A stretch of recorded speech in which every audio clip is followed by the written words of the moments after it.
Passé, vous aurez en tout cas compris un peu ce qui a entraîné cette situation. Il y avait une situation de frustration, certes, de la population due à la mauvaise gouvernance, mais aussi avec le phénomène en Libye qui a déstabilisé toute la sous-région. Donc ça a favorisé donc, certains à prendre les armes et tout. Et nous avons donc observé l'évolution et à un moment donné, on peut dire que la nation était en péril. Et en tant que militaire, nous avons prêté serment de défendre donc cette terre-là au péril de notre vie. Et lorsque la nation est en péril, il va de soi qu'on prenne nos responsabilités et qu'on l'assume pleinement. Donc c'est dans ce sens donc qu'on s'est exprimé à ce moment précis. Je dirais que oui, le moment était très difficile. C'est qu'il y a certains qui m'ont posé la question, comment est-ce que vous avez pu prendre un pays comme ça? Et je les ai dit, c'est ma patrie, c'est mon pays. Nous n'irons nulle part, on ne va pas s'exiler, on n'ira pas être des militaires dans d'autres légions ailleurs. Et nos ancêtres nous ont légué des terres, il va de soi que nous léguons de meilleures terres à nos enfants. Ça, c'est un devoir. Et vous avez dit donc le néocolonialisme et le terrorisme, ce sont des phénomènes liés en fait. Le terrorisme n'est qu'une manifestation du néocolonialisme. Souvenez-vous que si vous faites bien l'histoire récente de notre pays, vous comprendrez que ça a été préparé en fait. Ça a été très bien préparé et pour venir encore nous coloniser sous cette forme. Et là, c'est barbare, c'est violent, mais c'est lié. Ce n'est qu'une manifestation. Voilà. Donc, le combat aujourd'hui, ce n'est pas pour seulement le Burkina, c'est pour toute l'Afrique. Voilà, la jeunesse est éveillée. Et c'est notre mission de continuer à éveiller les consciences et à lutter contre ce néocolonialisme-là. Et pouvoir donner donc un meilleur avenir à nos camarades qui peinent en tout cas à s'en sortir. Si vous prenez l'histoire du Burkina par exemple, vous savez sous la révolution du capitaine Thomas Sankara, regardez comment était notre armée par exemple. On était très bien équipés. Savez-vous combien d'avions de chasse à hélice, comme à réaction on avait? Combien de chars de combat, comment était organisée l'armée? On était très bien équipés. Alors après cela, je pense qu'un programme s'est imposé à nos États. Et on a dit de laisser l'armée et de se concentrer sur autre chose. On a laissé tomber le budget de l'armée, on a réduit les régions à 3, ainsi de suite. L'équipement, il n'y a plus d'entretien, tout est mort. On peut retrouver ici au Burkina les traces de ces blindés abandonnés. Il y a beaucoup de choses, les avions adhésés à l'armée de l'air, vous verrez. Donc on a déstructuré nos armées, on a détruit nos armées. Pendant ce même temps, on a encouragé la mauvaise gouvernance. Voilà. Et jusqu'à aujourd'hui, ça continue. Si en tant que dirigeant, on vient vous propose des prêts, par exemple, un prêt de 50 milliards, et vous pouvez voler plus de la moitié, aller déposer encore dans leur compte, aller investir dans leur pays. Et le reste, vos partisans, ils se partagent ça. On ne voit aucun projet concret sur le terrain. Vous voyez, la mauvaise gouvernance, déstructurer nos armées, et après le terrorisme s'invite à la danse. Le terrorisme s'invite, on dit que vous n'avez pas d'armée, vous êtes faible, il faut qu'on vienne vous aider. On vient s'implanter, mais l'objectif est tout autre. Donc c'est un schéma, c'est très bien préparé, donc il faut comprendre ça comme ça.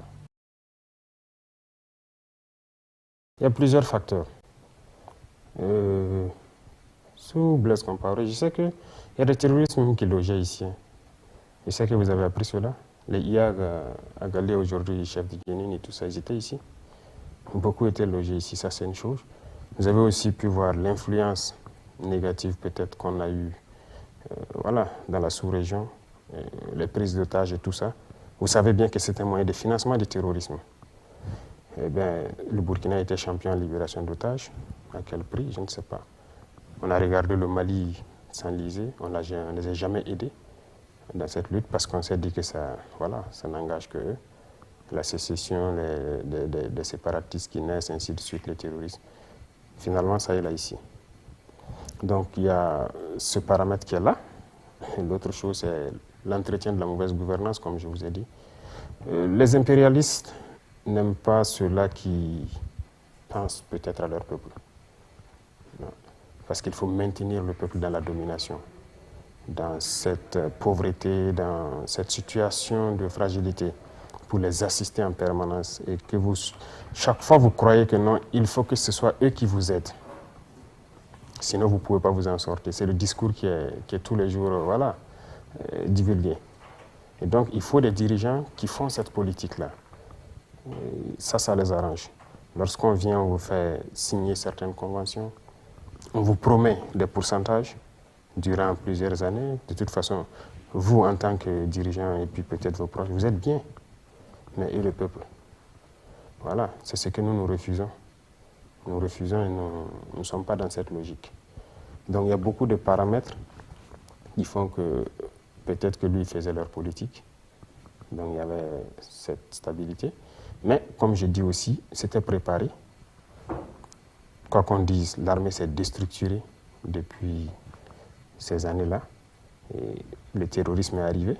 Malheureusement, la mauvaise gouvernance a continué jusqu'à là. C'est un système qui est là. Les armées étrangères se sont installées. On vous impose beaucoup de choses. Mais si vous n'avez pas le courage de partir de ça, c'est un peu compliqué dans la lutte.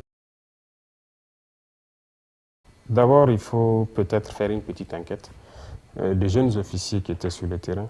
Et puis, enquêter, voir quand ils manœuvraient peut-être avec ces contingents-là, quelle était la situation. Voilà. Lorsqu'on lutte contre le terrorisme, on lutte. On ne fait pas semblant.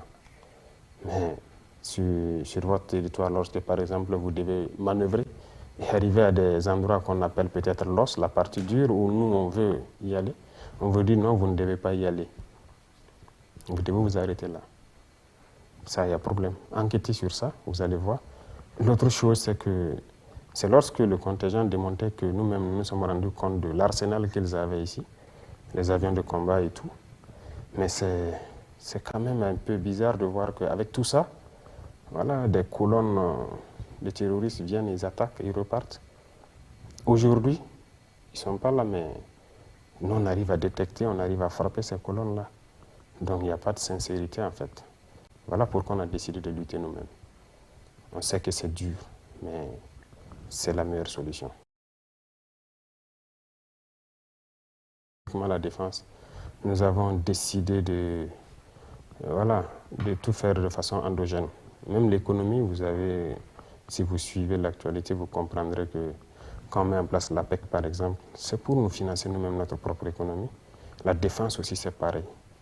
Vous allez jusqu'aux ressources naturelles, on veut l'exploiter nous-mêmes. On ne veut pas continuer à laisser dilapider les ressources, il faut que ça profite au Burkinabé. Donc, en matière de défense, c'est normal. Nous avons atteint un niveau assez critique dans ce conflit. Voilà, ce terrorisme-là qui endeuille nos familles. Il va de soi qu'on essaie d'impliquer tout le monde. Et ce n'est pas la première fois que ça arrive. Je suis déçu de voir certaines personnes. En fait, c'est ça aussi l'impérialisme.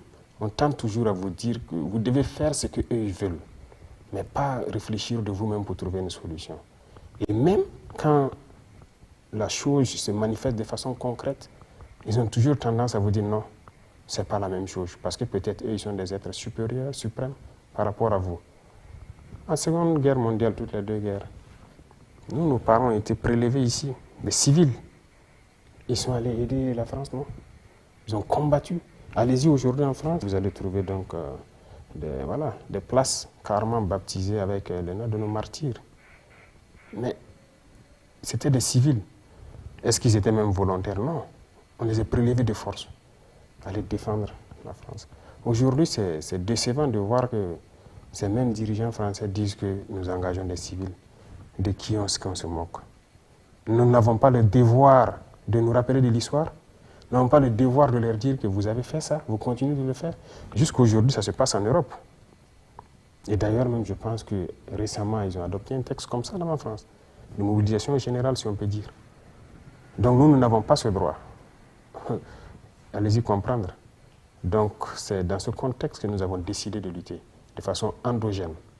Voilà, nous comptons sur nos propres forces. Et aussi, nous avons de nouveaux partenaires qui nous appuient de façon technique et autre, en termes d'équipement et tout. Voilà un peu le concept. Donc ce n'est pas uniquement la défense, l'économie et beaucoup d'autres paramètres. Ça sera endogène. Et nous avons la capacité d'expression. Eux, ils ont fermé des radios aussi, non? Vous savez que même en 2022-2023, ils ont fermé des radios. Donc la liberté d'expression doit s'imposer chez nous, ça ne doit pas s'imposer sur eux. Et là, il y a problème. Ou bien nous ne sommes pas des êtres au même titre. Donc là, il y a un problème. Lorsqu'ils ont jugé que les radios ne sont pas bien pour eux, ils ont fermé. Mais ici, les radios qui font des propagandes, qui cherchent à donner plus d'aura à l'ennemi, à faire amplifier le conflit et tout, nous allons fermer. Ce n'est pas seulement occidental, même les radios locales qui s'alignent dans le sens de l'impérialisme, on va fermer. Il n'y aura pas de sentiment sur ce volet. Parce que tout ce qu'ils divulguent, la propagande qu'ils font, ça tend à chaque fois donner en fait, une autre vision du conflit, ensuite à amplifier le conflit, à donner une autre idée du conflit, c'est-à-dire ils veulent changer la mentalité de nos peuples en fait. Tout ce qu'il dit, c'est dans ce sens. Écoutez très bien actuellement les événements qui se passent. Lorsqu'ils prennent la parole, ces journalistes-là, c'est partisan. Voilà, donc nous n'allons pas accepter cela. Nous sommes en guerre et en guerre, il y a une communication à faire. Aujourd'hui, quand vous regardez les conflits dans le monde, lorsqu'ils commandent, vous savez quel parti ils ont pris. Mais nous avons aussi ce droit. Et donc, nous voulons des gens qui vont communiquer, qui vont encourager nos forces, qui vont encourager le peuple qui est très résilient là, à maintenir la pression, à tenir bon et pour qu'on y arrive. Tous ceux qui viendront, qui seront dans le sens contraire, on ne va pas accepter.